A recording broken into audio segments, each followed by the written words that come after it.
আমি দেখলাম কয়েকদিন আগে বিএনপির ওয়েবসাইটে 2 দিন আগে বা হয়তো গতকাল আপনি একটা ভিডিও আপলোড করেছেন যে যখন ওখানে আওয়ামী লীগ নেত্রী একটা ইন্টারভিউ দিচ্ছেন, তো ওনাকে আবেদ খান প্রশ্ন করেছেন আপনারা জামাতের সাথে গিয়ে আন্দোলন করলেন কেন? উনি কি উত্তরটা দিয়েছে জানেন? স্ট্রেইট বলেছে মানুষের ভোটাধিকার প্রতিষ্ঠা করার জন্য আন্দোলনে গেছি জামাতের সাথে, অস্বীকার করে নাই। এবং উনি বলেছেন আওয়ামী লীগ তার আদর্শ থেকে বিচ্যুত হয় নাই। সহজ কথা।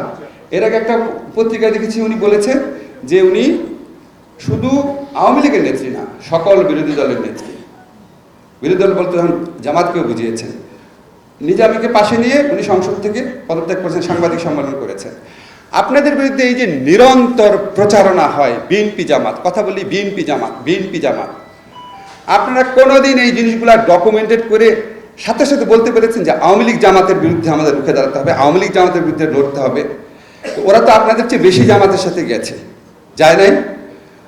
ওদের রাষ্ট্রপতি পদপ্রার্থী গোলাম আজমের পা ছুঁয়ে সালাম করে নাই, একসাথে সংসদ থেকে পদত্যাগ করে নাই, একসাথে এর সাথে সাথে ইলেকশন যায় নাই।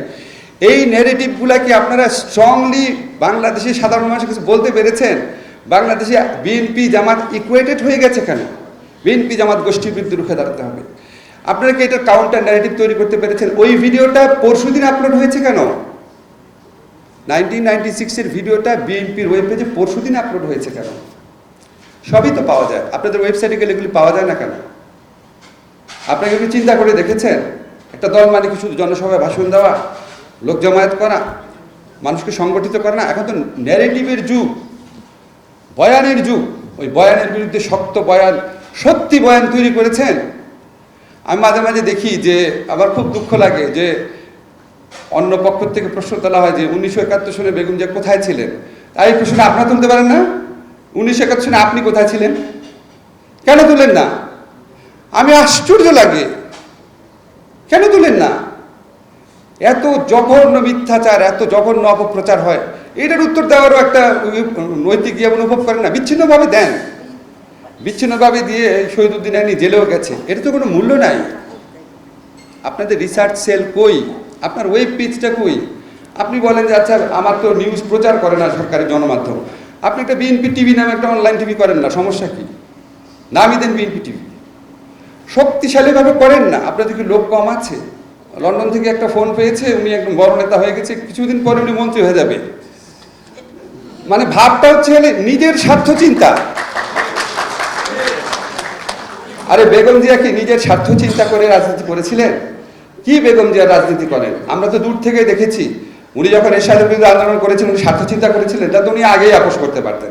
উনি যখন আপনার 111 গভর্নমেন্ট ছিল, ওইটার সাথে তো প্রথম আপোষ করতে তো ওনার কাছেই গিয়েছিল, করেছেন?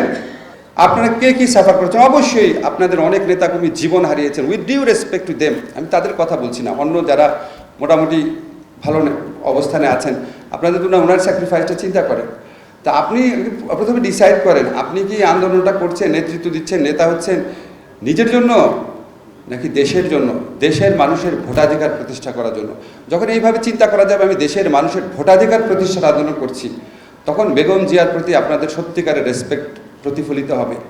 উনি মানুষের ভোটাধিকারের আন্দোলন করেছেন। বাংলাদেশের মানুষ আজকে ধরেন 20-30 বছর পর আমরা কেউই থাকবো না, মরে যাব, কিন্তু এইটুকু বিশ্বাস আমার আছে, জীবনে পড়াশোনা তো কম করি নাই, যে যদি কোনোদিন বেগম জিয়ার সত্যিকারের মূল্যায়ন হয়, এই যে গণতন্ত্র ভোটাধিকার প্রতিষ্ঠার আন্দোলনের অবদান অবশ্যই ওটা স্বর্ণাক্ষরে লেখা থাকবে।